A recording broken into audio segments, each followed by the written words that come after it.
আসসালামু আলাইকুম। Hello everyone, আপনারা সবাই কেমন আছেন? আশা করি আপনারা সবাই ভালো আছেন। আলহামদুলিল্লাহ, আপনাদের দোয়ায় আমিও অনেক ভালো আছি। আর আজকের ভিডিওতে থাকছে চাঁদপুর। আর চাঁদপুর হচ্ছে আমার গ্রামের বাড়ি। আর অনেকদিন গ্রামের বাড়ি যাওয়া হয় না, তাই আমি একটু আনন্দিত। তাই সকাল সকাল উঠে তাড়াতাড়ি রেডি হয়ে নিলাম। দেন আমরা এখন বাসা থেকে বেরিয়ে বাসে উঠে গেলাম।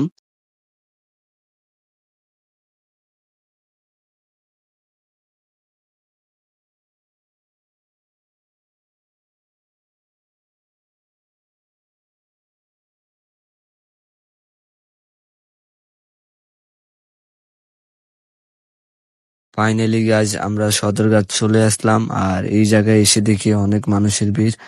আর এই ভিড়ের কারণ একটাই, একদিন পরে ঈদ, তাই সবাই তাদের আপনজন প্রিয়জনের সাথে ঈদ করার জন্য যাইতেছে গ্রামে। এখন আমি লঞ্চে উঠে গেলাম আর আমাদের লঞ্চটা ছেড়ে দিল চাঁদপুরের উদ্দেশ্যে। এই লঞ্চের ছাদ থেকে লঞ্চ ঘাটের এরিয়াটা অনেকটা চমৎকার দেখা যাচ্ছে। আর আজকের ওয়েদার তো আহারে কি সুন্দর, কি সুন্দর ওয়েদার, বিউটিফুল ওয়েদার। সুন্দর সুন্দর জায়গা দেখে আর নিজেকে লোভ সামলাতে পারলাম না, তাই আমার যেই কাজ ওইটাই করা শুরু করে দিলাম। মানে ভিডিও করতেই হবে, ভিডিও না করলে আমার পেটের ভাত হজম হয় না। ভিডিও করতে করতে পাপ্পু বাজার ব্রিজটা পার হতে না হতে একটা সুন্দর মসজিদ। আর এই মসজিদে দেখে আমার কাছে খুবই ভালো লাগলো।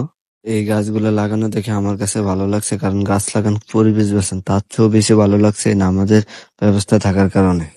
তো দেখতে দেখতে এখন আমরা গন্তব্যস্থলে পৌঁছে গেলাম, মানে চাঁদপুর। লঞ্চ থেকে নেমে এখন আমরা একটা ছিঞ্জি নিয়ে বাসার উদ্দেশ্যে রওনা হলাম।